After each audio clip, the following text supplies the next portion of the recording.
Bonjour à toutes, bonjour à tous. Donc, ce soir au téléjournal, allons avoir des demandes de citoyens pour Monsieur Trudeau, qui va répondre le plus clairement possible. Pour commencer, nous allons débuter cette séance avec quelques questions sur votre avenir, Monsieur Trudeau, et que faites-vous pour le Canada. Mais par la suite, allons avoir des questions plus corsées. Nous débutons alors avec Ginette de l'Estrie, qui va comme suit. Pourquoi? Merci, Ginette. Très bonne question.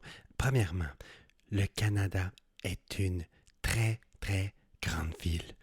Nous aimerions y apporter des modifications, mais depuis que ma femme est tombée dans les premiers jours début de mars, malade, j'ai dû m'isoler.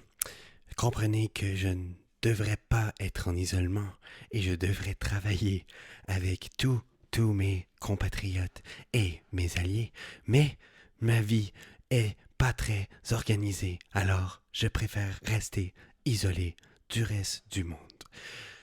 Deuxièmement, pour bien faire, je préfère ne pas trop prendre de décisions et je dis déjà une aide aux employeurs qui aidera tout le monde. Donc, d'accord, Monsieur le Mhm, Premier ministre. Nous allons passer à une série de mhm, questions un petit peu plus corsées. J'ai ici par texto Jean de La Prairie mhm, mhm. qui demande si c'est vrai que vous n'avez encore rien fait sauf promettre des trucs et que tout le monde attend. Tout ce que je peux vous dire, c'est que tout d'abord, je suis premièrement heureux tellement d'avoir pu rien accomplir de concret.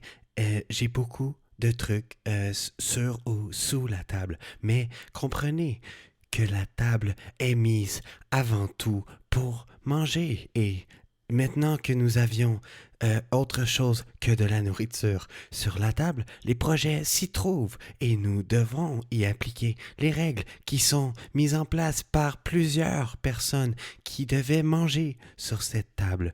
De plus, il est important que tout le monde voit l'isolement volontaire que je fais et que, oui, merci Jean de cette question, mais tout ce que je peux dire pour l'instant, c'est vous allez avoir quelque chose et nous avons déjà promis de l'aide pour toutes les entreprises, tous les entreprises qui merci d'être passées. Alors, voilà. Donc, parfait. J'imagine que c'est très clair pour tout le monde. Merci, Monsieur le Premier ministre. Maintenant, nous avons une question qui nous vient de Edwin, directement de Poudlard. Je m'appelle pas Edwin, puis je viens pas de Poudlard, je suis Nancy, puis je viens de Saint-Jérôme. De toute façon, monsieur le premier président, je veux savoir pourquoi est-ce que quand vous nous dites un truc, le lendemain, il y a autre chose, et puis après, la chloroquine est interdite. Premièrement, bonjour Nancy, merci d'être une citoyenne canadienne, très ordinaire, que j'apprécie énormément. Mais sachez que nous, les Canadiens, avons combattu la chloroquine depuis maintenant au moins quelques heures. Avant, elle était recommandée, certes, pour ses effets secondaires très minimes et aussi pour sa prévention envers des maladies très graves. Mais maintenant que nous avons un plan devant nous et des recommandations de spécialistes tels que les deux médecins en vert juste derrière moi, certains diront Ed, je préfère dire médecin.